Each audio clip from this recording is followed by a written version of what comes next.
Hello नमस्कार दोस्तों, आपका स्वागत है मेरे यूट्यूब चैनल पर।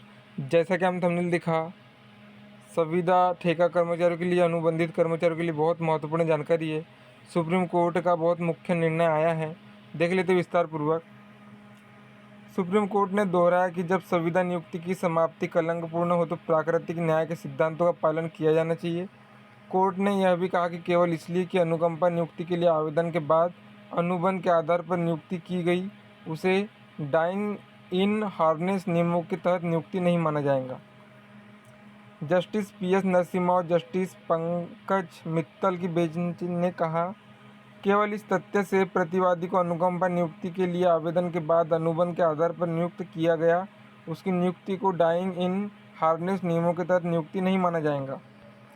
वर्तमान मामले में प्रतिवादी ब्रजेश कुमार अपनी मां के माध्यम से अनुकंपा नियुक्ति के लिए यूपी राज्य सड़क परिवहन निगम में आवेदन किया। हालांकि विभाग की ओर से कोई प्रतिक्रिया नहीं मिली।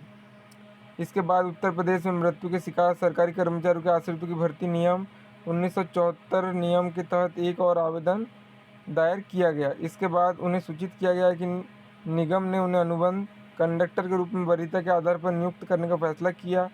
इस भूमिका में अपने कार्यकाल के दौरान उन्हें 2 मौक़ों पर बिना टिकट के 3 यात्रियों को ले जाने और एक अन्य अवसर पर 500 किलोग्राम अतिरिक्त सामान ले जाने का दोषी पाया गया। परिणाम स्वरूप कदाचार के कारण 31/1/2016 को उनकी सेवाएं समाप्त कर दी गई। उन्होंने इस आदेश को चुनौती देते हुए इलाहाबाद हाईकोर्ट के समक्ष रिट याचिका दायर की। उनका रूख यह था कि चूंकि नियुक्ति अनुकंपा के आधार पर थी, इसलिए उनका रोजगार स्थायी था। इस प्रकार अनुशासनात्मक जांच किए बिना उनकी सेवाएं समाप्त नहीं की जा सकती। हाईकोर्ट ने इसकी अनुमति दी।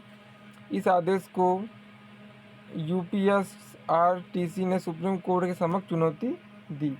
डिवीजन बेंच ने कहा कि अनुकंपा के आधार पर नियुक्ति के बजाय प्रतिवादी को नीतिगत निर्णय का लाभ दिया गया था। नीति ने मृतक कर्मचारियों के आश्रितों को अनुबंध के आधार पर नियुक्त करने में वरीयता दी। इस नियुक्ति को न केवल प्रतिवादी ने स्वीकार किया, बल्कि उस पर हस्ताक्षर भी किए। ऐसे ही कई मामले हैं जो हाईकोर्ट में चल रहे हैं और उच्चतम न्यायालय में चल रहे हैं, अभी भी सॉल्व होने के हैं।